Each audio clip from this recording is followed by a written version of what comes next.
No, that's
Ladies and gentlemen, please be seated.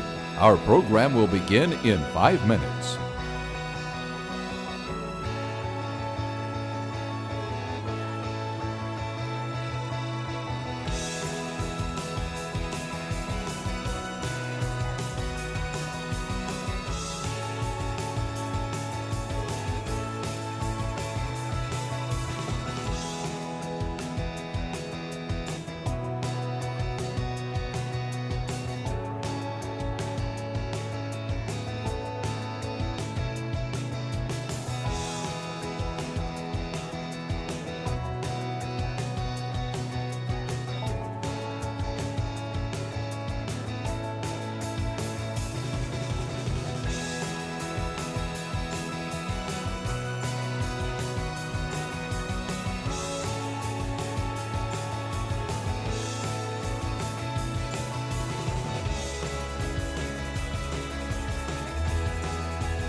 Ladies and gentlemen, the State of the City program will begin in 4 minutes. Please be seated.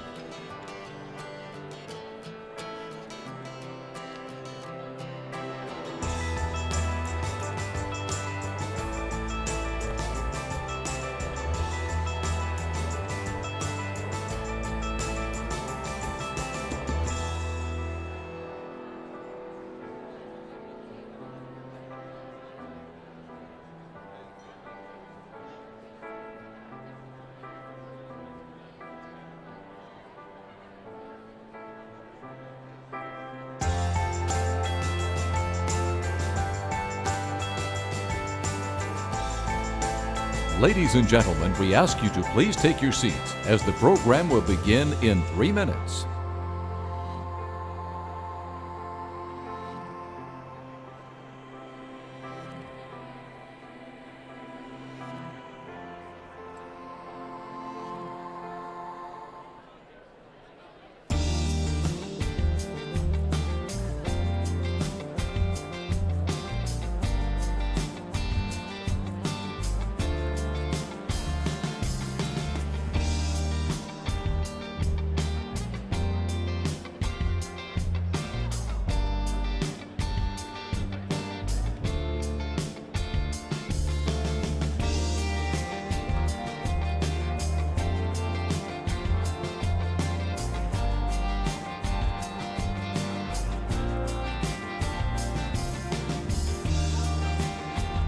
Ladies and gentlemen, please be seated. Our program will begin in 2 minutes.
Ladies and gentlemen, the State of the City program will begin in 1 minute.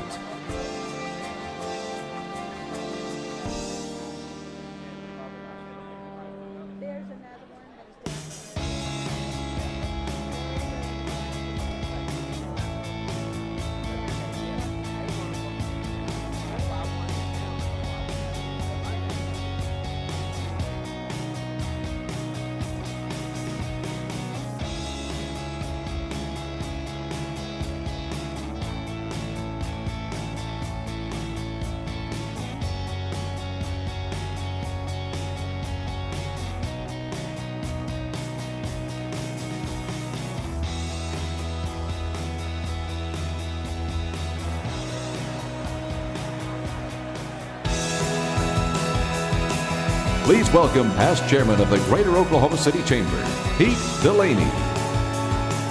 Good morning, everyone. Good morning and welcome to our 18th State of the City event. I am standing in this morning, as you may have figured out, for our chairwoman, Rhonda Hooper, who at the last minute was called out of town on a personal matter, and we are going to keep her in our thoughts today. These State of the City events have been for a while now very upbeat, as they should be, and I expect another very inspiring presentation by our mayor in a few minutes. But first, a few comments on behalf of the Chamber leadership and on Rhonda. Speaking of the mayor, in a conversation just last month with a reporter of Forbes magazine, Mayor Mick Cornett discussed his thoughts about our city's sustained growth. When the reporter searching for the reasons behind the city's success speculated it was our conservative governance, it is Forbes magazine after all, our mayor replied, rather, it was a sense of unity that produced shared goals among those working inside and outside of government. The specific example he mentioned in that discussion with Forbes was the unique relationship the Chamber has with City Hall. He said, there's an assumption that we're on the same team. And that's a pretty good assumption because it's really a belief formed by years of experiencing that sense of unity and purpose that repeatedly births new initiatives that transform our city. In our most recent years, that sense of unity and purpose has been manifest in MAPS. One of our longest running, and certainly on the same scale, is a collaboration that just happens to be celebrating its 75th anniversary this year. And that is Tinker Air Force Base, and in particularly the Douglas Aircraft Plant, now known as Building 3001. It is a collaboration we're celebrating, and the story behind Tinker Air Force Base is worth repeating, as Tinker, now the largest employer in the state, is a perfect example of that impact that collaboration has had on our region and on our city. Leading up to World War II, there were rumors that the U.S. military was looking for an ideal air depot location. And just like today, the Chamber was on the lookout, focused on opportunities for jobs and economic security in Oklahoma City. And moving quickly and decisively, by December of 1940, a group of Chamber members formed the Industries Foundation with almost $300,000 and purchased 1,200 acres adjacent to Municipal Airport to be the site of a future U.S. Army Air Base. The Chamber's preemptive work put us on the short list of locations the Army was considering for an air depot. But land was not enough to secure the bid. Oklahoma City had to meet several other additional demands from the Army, and working together, the City of Oklahoma City, the Chamber, and Oklahoma City residents met every qualification from moving utilities to approving bonds that would finance part of the construction. By April 1941, their cooperative efforts secured the U.S. Army Air Depot and all future growth that came with it. That seems very familiar to a recent event where we obviously went way back to the same playbook in 2008. We used a similar strategy with the big league tax to help get the thunder here. You may recall the approval of a 1-cent tax generated $121 million to bring the Ford Center, the then Ford Center, up to NBA standards and build a practice facility, and that was before the NBA owners approved the move from Seattle. But I digress, back to the History Channel. Chamber representatives, again, back in the day, working with others, repeated that same process and pursued an aircraft manufacturing plant to assist in the defense work being done at the depot. And after city and chamber leaders worked together to fulfill a near impossible list of prerequisites, the new manufacturing plant began construction in July of 1942. The rest, as they say, is history, and when the war ended, the Army took over the manufacturing plant to make it a major aircraft maintenance center, a decision that continues to reap benefits for the greater Oklahoma City region today. And this is just one example of a long list of how collaboration and partnership between the chamber and elected leaders, governments, nonprofit organizations, and residents creates results.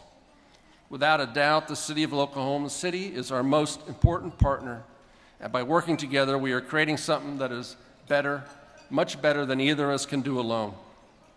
And while the city has changed a lot since 1942, the blueprint of our success is still the same.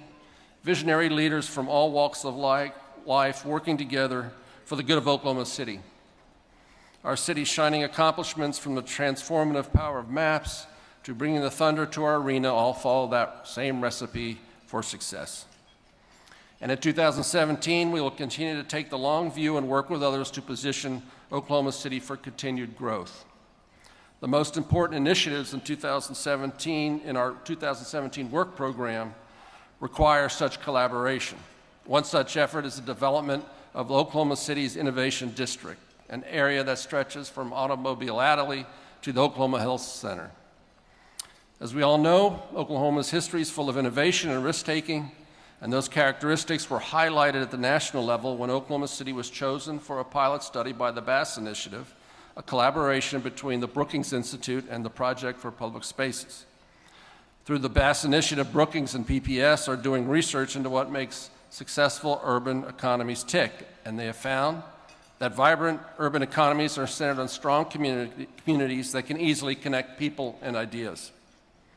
Our innovation district is ripe for new development and has already demonstrated success in incubating startup businesses and launching new products and ideas, many of which are in the promising medical discoveries area. The Bass Initiative will build on the area's economic strengths and quality of living to help create a unified vision that we will hope will attract new employees and economic growth to the area. But it will be up to many community partners and stakeholders, including the Chamber, to implement it, not only in the Innovation District, but throughout Oklahoma City. Developing an innovative economy with a quality of life that attracts residents is critical to the future success of Oklahoma City. But it's hard to imagine the city's continued success without providing our children, and children of all means, a good education. The Chamber is committed to working with other key stakeholders and supporting the Oklahoma Public School District and our state educators to work through their most pressing issues. On a state level, that includes not only giving our teachers a pay raise, but also education reforms that allow more money to reach the classroom. On a local level, the Chamber's Oklahoma City Schools Compact, which is a partnership between the Chamber, the city, the Oklahoma City Schools Foundation, and the United Way, is also working to support the local school district. The Compact is launching its first project this summer, which will focus on increasing literacy levels of our public school students. The criminal justice reform efforts are important, life-changing, and critical to the long-term health of our community. Just last month, the Chamber's Criminal Justice Task Force released a series of recommendations about how to move forward, and despite some constraints imposed by state law and limited resources, most areas of reform can be implemented at the local level, and several of the recommendations have already been implemented by local police procedure and at the county jail. No one organization or group can tackle this issue on its own and expect results. Holistic criminal justice reform, the kind that makes Oklahoma City a safer place for all of us, will take cooperation from every group that the criminal justice system touches. And I am very grateful for visionary leaders we have, like Clay Bennett, who is working with compassionate and dedicated elected officials, such as our county commissioners, our district attorney, our county sheriff, our mayor, our city manager, and police chief, among others, to lead us through this process. Time and time again, our history proves that partnerships work. So as we celebrate our past accomplishments, it is fitting that we thank and recognize the mayor, the city council, the city staff. We are grateful for your dedication and professionalism. We must not take our relationship for granted. We are fortunate to live in a community with collaborative spirit and shared purpose. Let us all show them our deepest appreciation.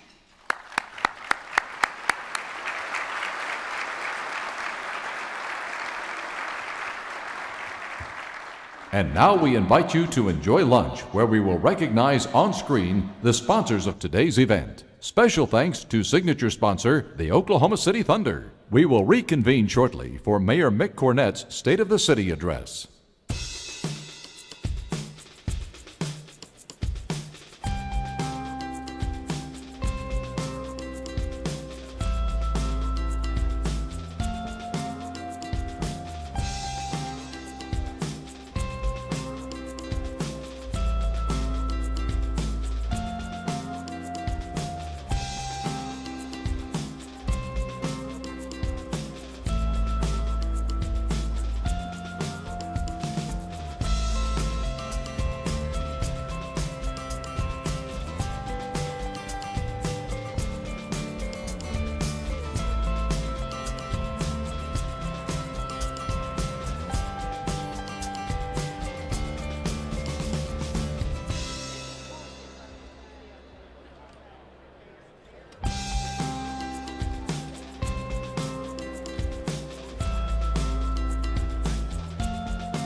As we continue our program, please turn your attention to the screens for a quick video.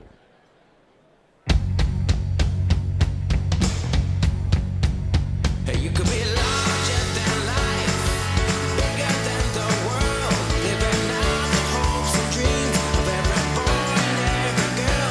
You could fly higher than the sky, shine brighter than the stars. You could have all you ever wanted, shoot the moon and reach for Mars. You know you could.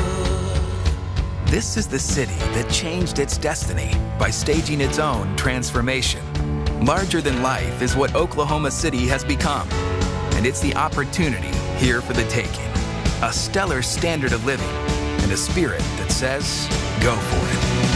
Larger, larger than, bigger, bigger than. The urban reinvention that began in the 1990s changed the landscape and set the stage for 2008 when the Oklahoma City Thunder flew out of the gate and took this city with it. Here's your story, let's begin. The water's fine, come on, dive in. The future's here, it's right before your eyes. The revitalization downtown sparked a resurgence across the urban core and beyond, where districts by the dozen are bringing neighborhoods back to life as the whole city continues its outsized rise. Arriving are people and families from across the U.S. and the globe. Biotech scientists, aerospace engineers, entrepreneurs. Add natives whose careers are blossoming here, plus expatriates returning in droves, and you can feel the surge.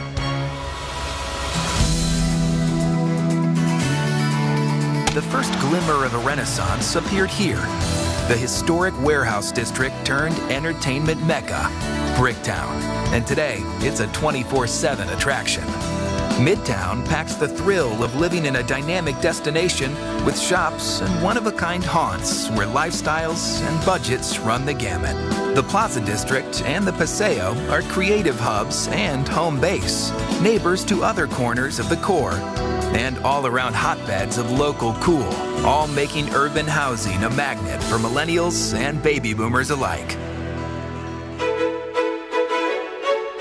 Soaring architecture and culture define the downtown district, starting with the sleek Devon Energy campus. Its public spaces and civic spirit are larger-than-life hallmarks.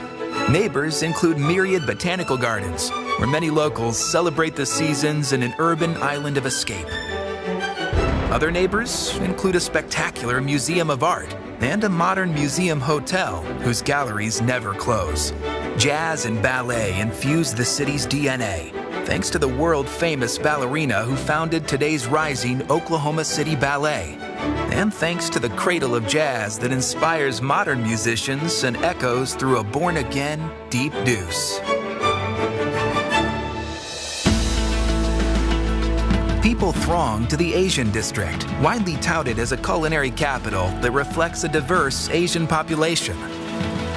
The Capitol Hill district is a vibrant center of Latino cultures. And the Oklahoma City National Memorial Museum stands as a soulful symbol of our common ground as Americans and global citizens. Also host of a top-rated national marathon.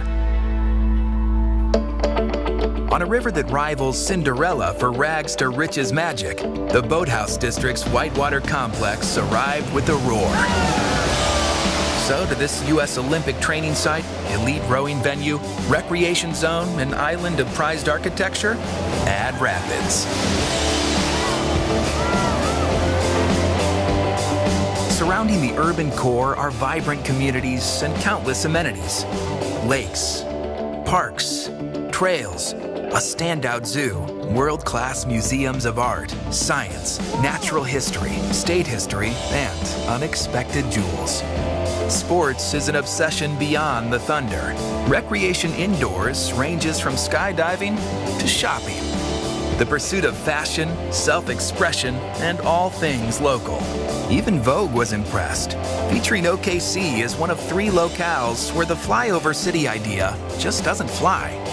It's one of a string of national accolades for this ambitious metropolis. Considerable acclaim comes with housing prices that headline OKC's low cost of living, where prices in general stretch the paycheck. As one 9-year-old Long Beach transplant put it, It's easy to be rich here. Plus, we're lucky enough to lack many trials of urban life. So, it's notably easy to live here. With certified sunny skies, 4 seasons, and easy commutes comes the time to enjoy every day. So, pick your lifestyle. Close in, country living, or anything in between. With sky-high opportunity in an ever-ready economy, our promise is that your story will be as big as you want it to be in OKC. Hey, you could be larger than life, bigger than the world, living out the hopes and dreams of every boy and every girl. Hey, you could fly higher than the sky, shine brighter than the stars. You can have all you ever wanted. You know you could.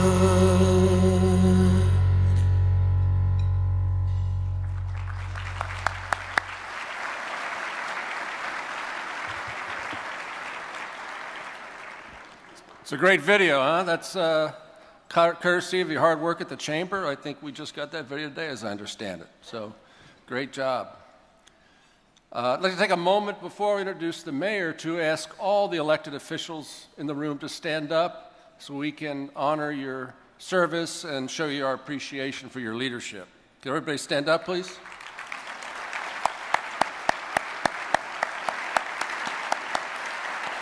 Thank you very much. Now the moment we've all been waiting for, but before that, I'd like to make one short announcement that we found out just a while ago and congratulate Gary Brooks that the First National Center closed today.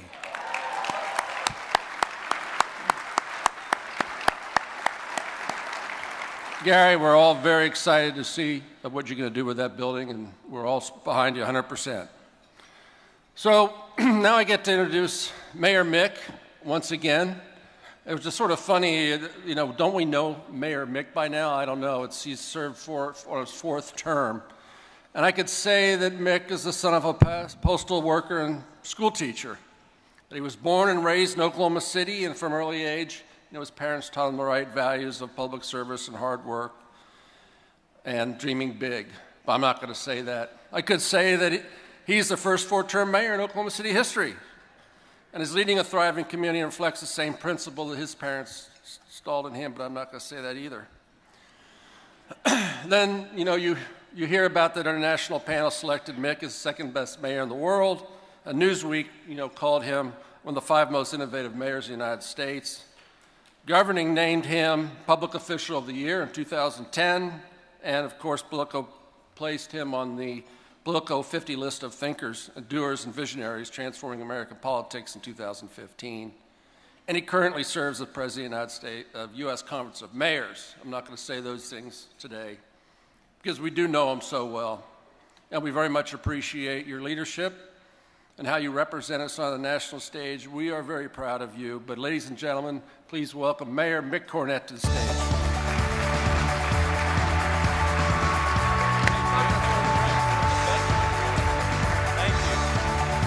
Thank you. Well, how fun is this? It is so good to see all of you. I think this event tends to bring out the best in all of us. 2017, we have filled the room again, 1,500 people here to see the State of the City address. And right up front, as you know, this is an annual Chamber of Commerce event, and that gives me a chance to personally thank them for all that they do for us. They fight for jobs, they fight to diversify our economy, they fight for pro-business legislation to create an environment that's helping to attract and grow new businesses. What I'd like right now is for everyone who's on the Chamber's Board of Directors or on the staff of the Chamber, would you please stand up so we can show our appreciation for all the work that you do?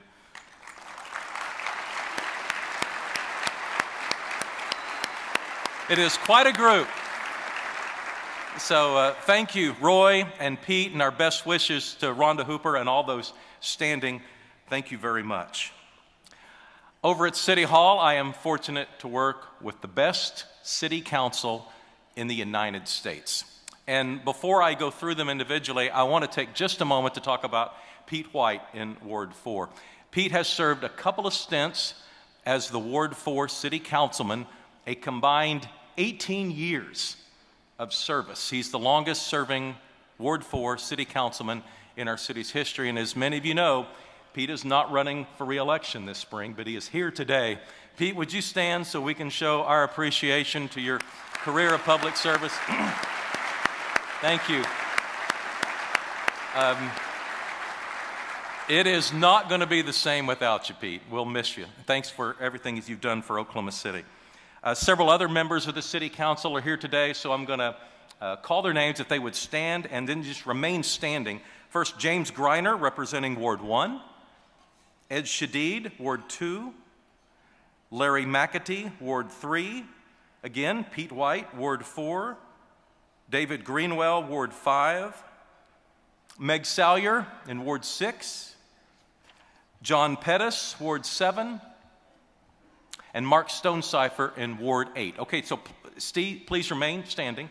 Now I want the rest of the people that we work with at City Hall, all the city employees that are here today, would you all please stand? All right? Now, anyone who serves on a city commission or an advisory board or an oversight district, would you please stand? Any trustees of anything involved with the city? All right, how about a community round of applause for all these volunteers and employees who make Oklahoma City what it is today?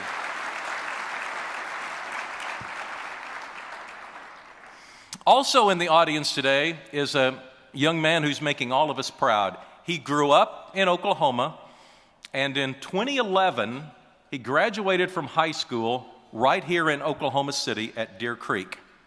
Was a pretty good baseball player.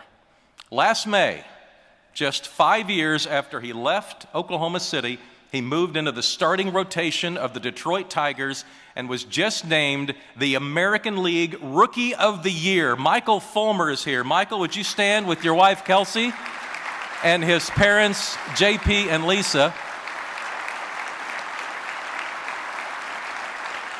Great to have you here. Michael is headed off to spring training in about 2 weeks, so I asked him to come here today so we could honor him the same way as we have with Sam Bradford, Blake Griffin, Gerald McCoy, and Wes Welker. Today, January 11, 2017, is Michael Fulmer Day in Oklahoma City. Congratulations, Michael.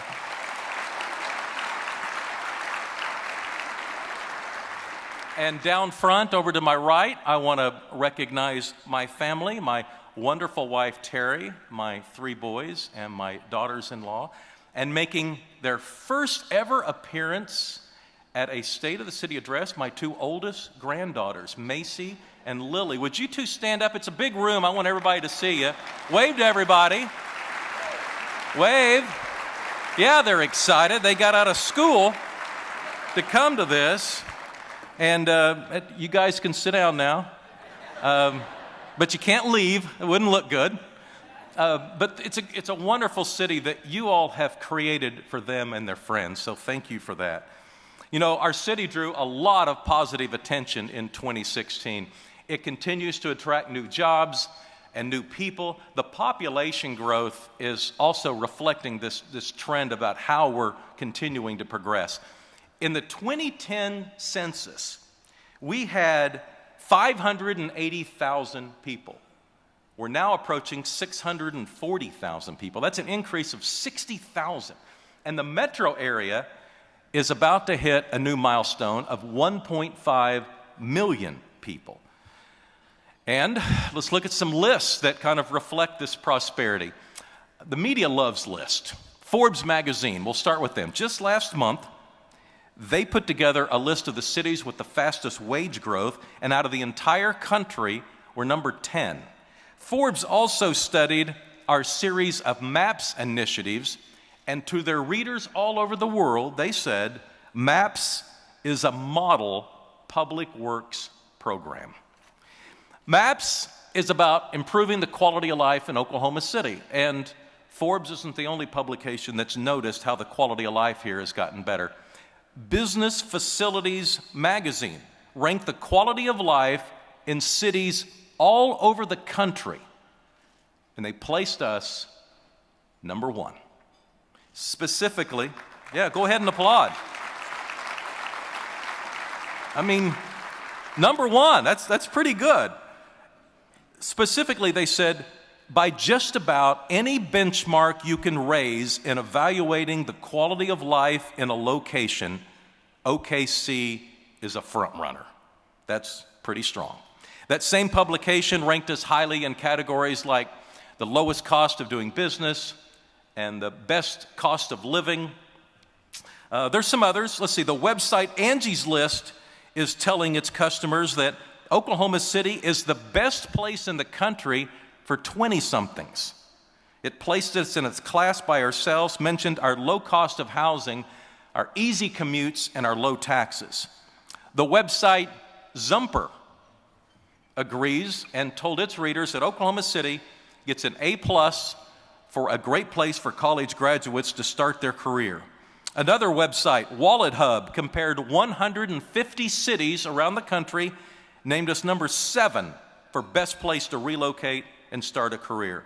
We also rank high on entrepreneurship. Different publications mentioning us as the best place to launch a business. They are touting our local universities as great places to learn entrepreneurship. One site mentioned we were a great place for Hispanic entrepreneurs, and still another said we were number 1 in the entire country for women entrepreneurs. Yeah, go ahead and applaud. And just to prove it's not all business, CNN did a national poll and determined that we were number 1 in the country for having the best hamburgers. How cool is that? No argument here. I would hesitate to make a list of the best places, but CNN did not hesitate. They specifically mentioned Tucker's Onion Burgers, The Garage, and Ludovine. This city is lit. All right. 20 years ago, we weren't exactly at the top of many vacation lists. As you know, we've come a long way. USA Today polled travelers, asked them how satisfied they were as they traveled to different cities. We got extremely high reviews. Of all the cities in the southwest part of the country, we were ranked number 4. But I think the national honor that stands out to me more than any other for 2016 was not for hamburgers or tourism or any of the business-related categories. It was for public transit. Systems are categorized by ridership, and last summer we learned that Embark, our public bus system, was named as North America's outstanding public transportation system by the American Public Transportation Authority. It talked about how far we have come. Since 2014, we have rebranded our transit system. We've aligned the routes to better improve bus frequency. We've expanded our service hours until midnight on all of the popular routes. We've updated approximately 2,000 bus stops with highly visible signage. We've doubled the numbers of bus shelters. We have added real-time arrival information. We have an online journey planning. We have Wi-Fi on every bus, and we have other interactive mobile tools. And I'm highlighting all of this partially because if you don't use our bus system, you have no way of knowing how much better it's gotten. So let this be your personal invitation for 2017. Try it out. And as you know, in about 2 years, Embark is going to be charged with integrating our bus system with the new MAPS 3 streetcar, which will provide a much more seamless operation for moving people around Oklahoma City. Well, since we're talking about the streetcar, let's go ahead and run down all of the MAPS 3 projects, give you an update on the progress. There's a lot going on with the streetcar. As you know, the Santa Fe train station on E.K. Gaylord is being completely remodeled and upgraded. The first tracks for the streetcar are going to be placed along Sheridan in Bricktown. And you can officially join me because we're going to have a groundbreaking event on February 7th. It'll be right in front of the Melting Pot restaurant. Meanwhile, the streetcars themselves are under construction. Now, a couple of months ago, as part of my role with the United States Conference of Mayors, I was in Pittsburgh, and Terry and I spent a half day going over to Brookville, Pennsylvania, to see the streetcar manufacturing facility. And sure enough, our streetcars were there. They're being constructed. This company takes raw steel and turns it into a streetcar. And I must say, not every woman looks great in safety goggles. But Terry pulls off that fashion challenge marvelously. Me, not so much. But it was wonderful to see those streetcars out there in this very infancy of their stage. Out at the fairgrounds, the construction of the Bennett Event Center is complete. The Fair Board has named the building after civic leader Clay Bennett, who was on hand for the dedication. And of course, Clay's Thunder will be playing tonight across the street against Memphis.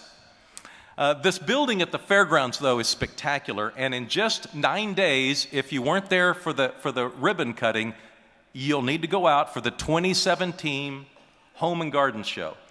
It always attracts a big crowd, but I have a feeling this year it's going to attract a really big crowd because the people that have invested in MAPS 3, the people that have built this facility want to go out and see this building and touch it and experience it for the first time. So I hope you're one of them and you'll go out and join them. As you'll remember, last spring we completed the MAPS 3 whitewater course.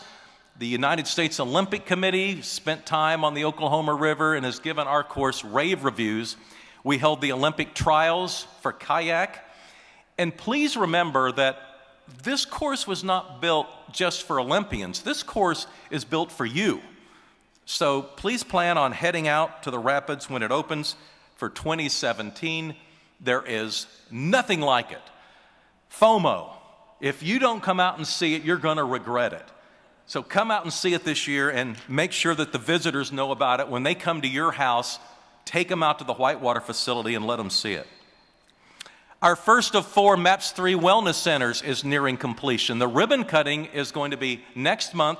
First center at 117th and North Rockwell. It'll be operated by a nonprofit organization called Healthy Living. As a reminder now, the idea of the wellness centers is to get ahead of the demographics that show how the baby boom generation is aging, and we're hoping to encourage a long, healthy life for our over 50 crowd.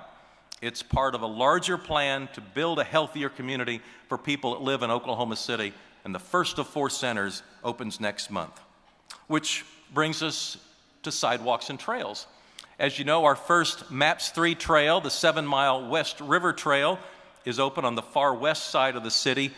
I guess it's the most scenic trail in our system right now, and ridership is exceeding all of our expectations. The 8-mile Will Rogers Trail is under construction. You see us here at the groundbreaking, and it's going to connect the river with Lake Hefner.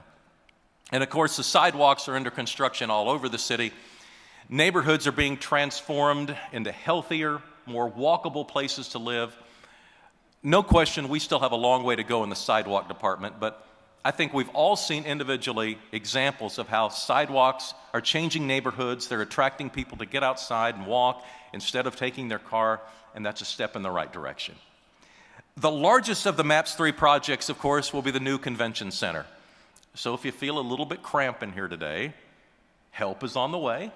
It'll be located just a couple of blocks south, very near the Chesapeake Energy Arena.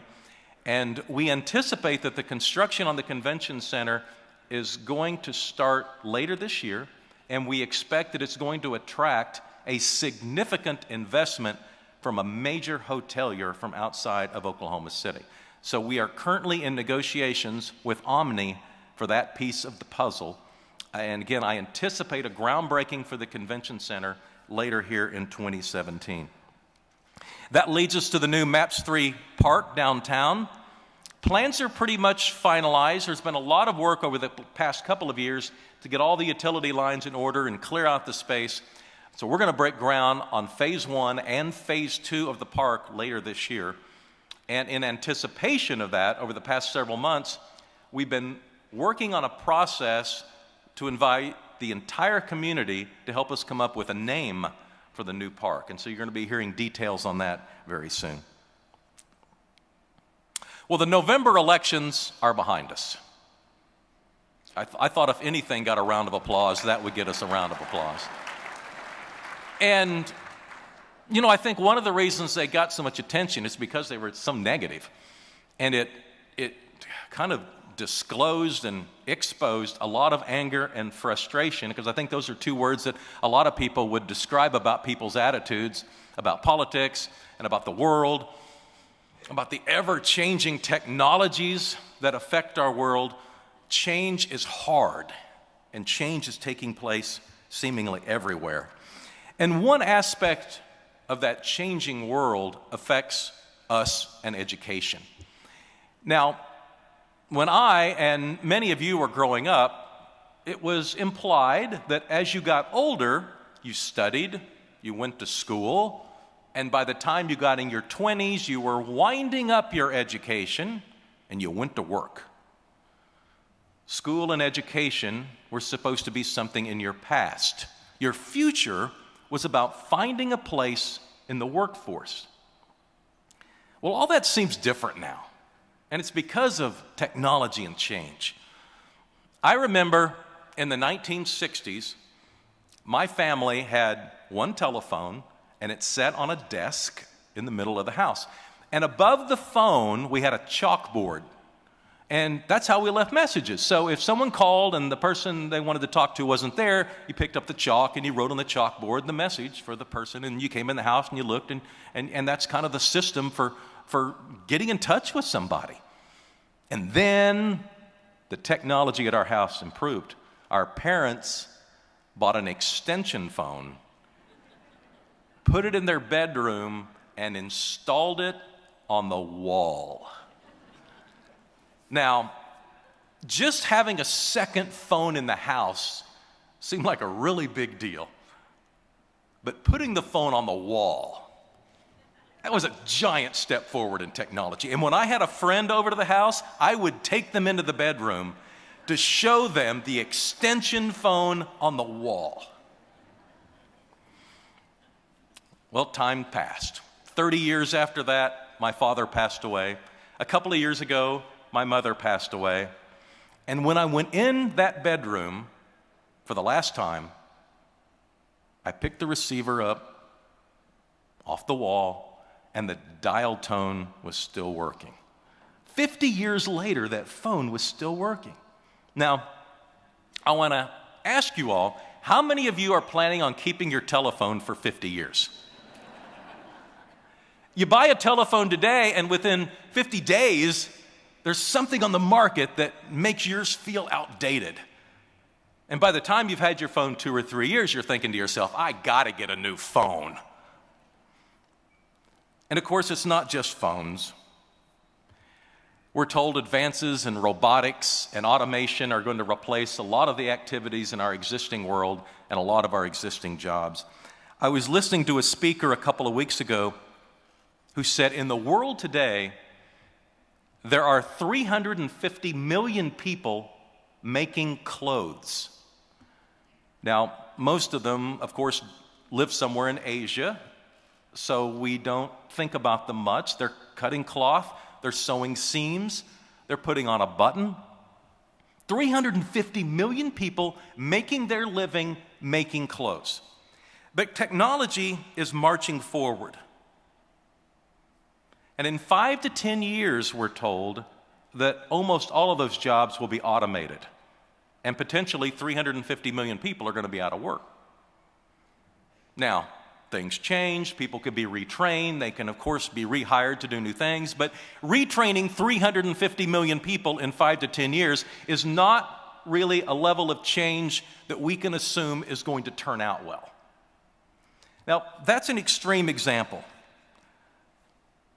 Most of those jobs are in far-off, distant places, and it doesn't seem like they have a lot in common with us. And here in Oklahoma City, we have low unemployment. It's like 4%. But advancing technology is affecting every industry. It's affecting every job. It's affecting yours. It's affecting mine.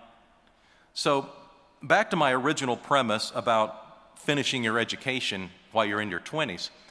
Those days are long gone. For an adult today, continuing your education is not just a fun concept, it's a necessity. All of this change that we're experiencing is probably playing a role in the collective frustration about the world around us. It's probably playing a role in this collective anger that's playing out in the voting booths. But we have to change the way that we view and consider education. A community can't just concentrate on K through 12 anymore. Learning is going to be a lifelong necessity. Adults are going to have to figure out how they keep up with the ever-changing world if they hope to stay employed. Yes, education is a part of your history, but it also has to be part of your future. And as a community, our workforce has to keep investing in itself. Employers have to keep investing in training and educating their employees. And our kids are going to have to keep learning throughout the summer. And I don't want all this to sound depressing, because actually, when you compare us to other communities, we're pretty well equipped to deal with this change. Because even though we know as a state we don't fund education as well as we would like, when you look at some individual aspects, the story's a little different. Career Tech is actually one of the aspects of education that we do fund pretty well. The problem is we underutilize it. Our library systems are funded pretty well. The problem is we underutilize them. So let me get to my final point on this topic. If we're going to compete with the rest of the world going forward, we've got to understand that education is not just for kids. We have to commit to the educational concept of lifelong learning. Is preschool important? Absolutely. Is K through 12 important? More than ever. Is higher ed important? You better believe it. But all of that is not going to be enough to maintain our position in the world's global economy. We have to commit to living lives that never stop learning. I want to change subjects again and speak about our city budget, because one of the advances in technology is changing the way people shop. People are buying more and more things on the internet. And depending on what they buy and who they buy from, they may or may not be paying sales tax. Now, technically, these sales taxes are still due, and people are supposed to voluntarily submit their internet sales tax on their state income tax form, but that process is probably not getting the level of compliance that we would hope for, and so the result is we're seeing our sales tax slip away. And it's especially frustrating for us at City Hall, because we know more and more people are moving to the city. We know the private sector is creating more and more jobs, but the sales tax is not rising at the same rate. And other cities in the metro are seeing the same thing. And alarmingly, we use sales tax to fund a lot of different services, and some of them are pretty important. Most of it goes to employ police officers and firefighters. It's not just us that's struggling to pay for public safety, it's all municipalities all over the state and many other places around the country. We could use some help at the state level in the way that cities are financed. We could use some help from Washington, which could fix the loophole in the internet sales tax equation. But we've been waiting on that for like 12 years, and at some point you have to realize help may not be on the way. So I tell you that it's all a work in process. Right now, I think it's important for me to communicate to you we need to advance this conversation. The way we're funding municipal government in Oklahoma is no longer a working, viable model. And keep in mind, most of that money goes to public safety. And I want to draw attention to a lot of aspects of public safety that I think have been very helpful. It should be noted, we're not short on creativity and sensitivity, and we're not afraid to look at new ways to combat old problems. In fact, the police methods we're using to combat domestic violence are becoming a national model. The Family Justice Center that is opening up in the next few weeks is certainly going to help in this equation. When a woman with children is facing a potentially violent situation in a domestic abuse problem, It's not enough just to advise her to get out of the home. She may not feel like she has any place to go. She may not feel like she has any option. And with Kim Garrett's leadership in helping to create the Family Justice Center and the work that Jen Peary is doing with the YWCA, these women have options. And I'm confident that lives are going to be saved because of these facilities. Meanwhile, the Homeless Alliance and its individual agencies are doing a lot to deal with our most vulnerable citizens. The Alliance deals with so many different people in so many different situations that it's tough to categorize. So let me just put in a pitch for you to continue to help them with your charitable dollars. They have a tough job. Their success in dealing with veterans who are experiencing homeless is something that you should be very proud of. There's no one cure for homelessness in America, but you should be proud that we are moving in the right direction. Let me give you some real-life examples. We have a picture here of Amanda. She is a mother of 3 who came to our shelters needing help. They were homeless. They are now housed. And Amanda, by the way, just completed her first semester of college.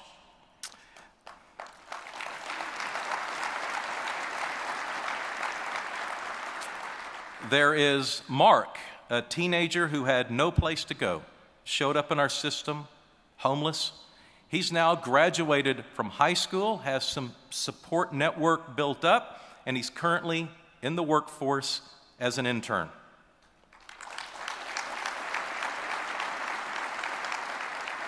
And finally, there is David. He's a veteran. He was homeless for 7 years. He's now making his own way. He is selling the Curbside Chronicle, and he is ready to transition into a more traditional type of employment. He is currently applying for jobs. 3 of many success stories. I want to pause for a moment now and recognize another person. For 36 years, Rodney Bivens has guided the efforts of the Oklahoma Regional Food Bank. He actually founded the food bank back in 1980, and he had a simple message: fighting hunger, feeding hope. Last year alone, the Oklahoma Regional Food Bank distributed 50 million pounds of food. And under his leadership, the Oklahoma Regional Food Bank is a model for food banks around the country. Rodney has just retired after 36 years. Rodney, would you stand up and so we can show our appreciation? Thank you for making such a real difference in our community. Thank you.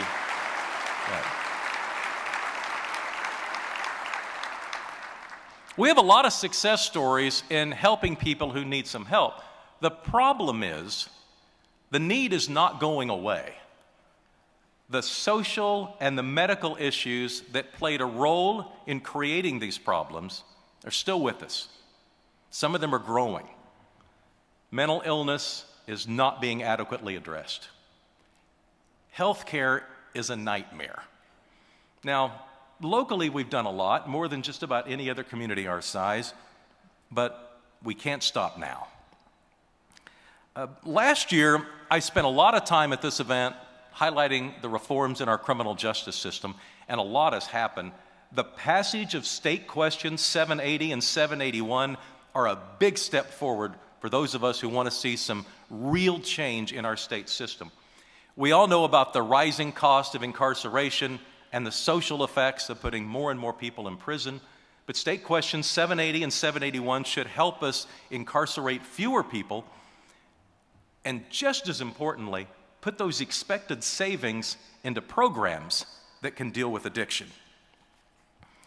We're also looking into changes in our local laws and procedure to provide a more thoughtful and efficient criminal justice system. This is going to require unprecedented cooperation between the state, the city, and the county. But this is all doable. And it's one of those rare hot-button issues that has bipartisan support. So stay tuned. This chamber is very involved in the process, and our next step is to turn recommendations into action. I want to spend a couple of minutes discussing the arts in our community. The arts affect all of us. We saw this year the power of the arts in creating tourism. For instance, the Matisse exhibit at the Oklahoma City Museum of Art attracted 62,000 visitors. They came from all 50 states and 12 foreign countries. And as you would guess, people that are traveling to see Matisse are probably going to spend other money in the greater economy. A great boost to our summertime travel. Another great story about the arts is Lyric Theater. Now, when the people that loved this theater so much decided a few years ago to reinvest and save it, it created an anchor development on 16th Street for the Plaza District. Well, the Plaza District is now one of the hottest development opportunities in the city. In fact, right now on my sort of extended to-do list is to help figure out the parking issue in the Plaza District because so many people want to go there. Safe to say 10 years ago, we didn't have this problem. It wasn't hard to find a parking spot in the Plaza District. So in these two examples, you have the arts serving an important role in our greater economy. The Matisse exhibit giving us a tourism boost, the Lyric Theater as a development catalyst for an entire neighborhood. But these two examples are also symbolic of another issue with the arts, and that is that we have too few people funding them. The Matisse exhibit was largely a tribute to Edith Kinney Gaylord and the Inasmuch Foundation. It was a way to celebrate the 100th anniversary of her birth. The Lyric Theater was resurrected a few years ago by the traditional arts funders in our city. It's a relatively small number of people.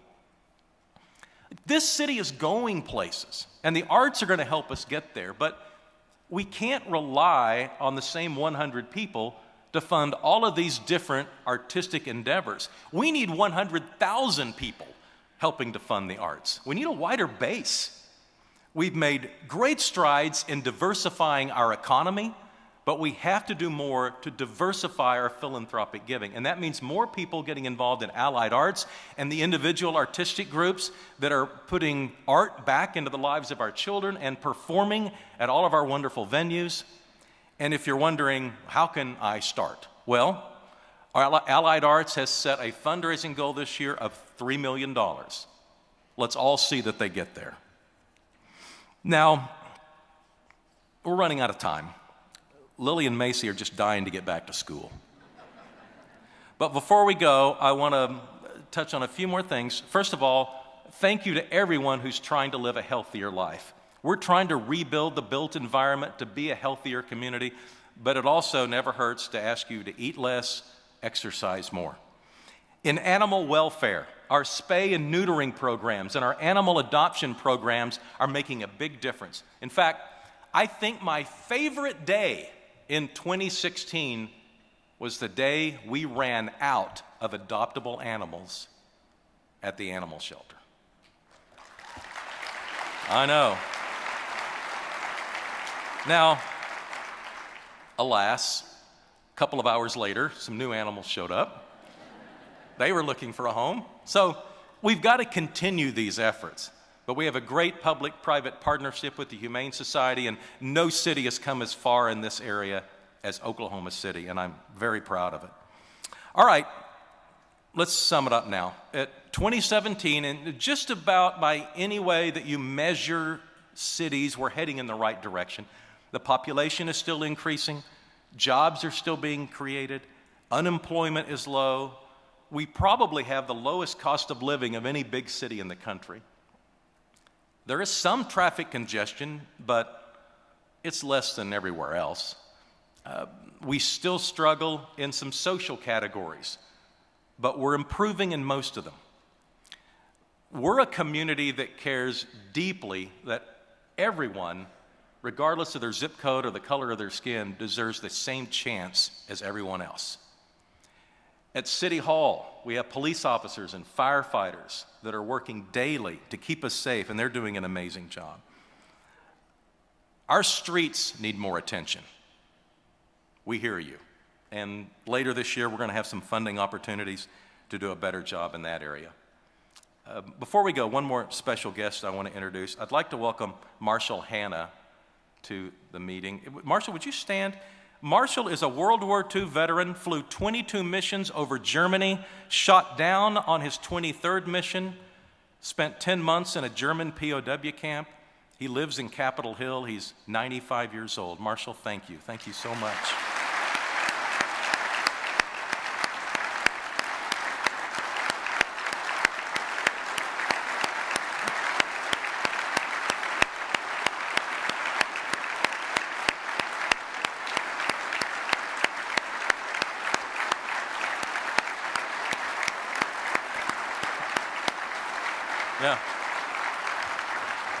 Yeah, if you lived in Ward 4, I'd ask you to run for city council. But seriously, our biggest asset is the people that live here. We take care of each other, and there's nothing phony about it. Despite all of the cynicism in the world, we really do care about each other.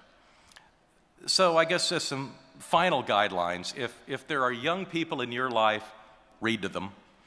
If there are older people in your neighborhood, check on them occasionally, see how they're doing. Support your local merchants. Volunteer at your kid's school or your church or a nonprofit that's helping the city to move forward.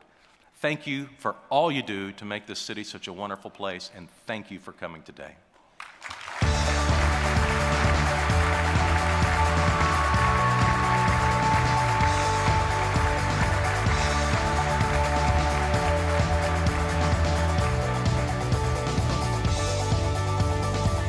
Thank you, Mayor. Great presentation, great State of the City speech. Thank you very much. We have one last order of business, which is to thank our signature sponsor, the Thunder. Let's go Thunder up. Go Thunder. Have a great day, and thank you very much for coming today. We're adjourned.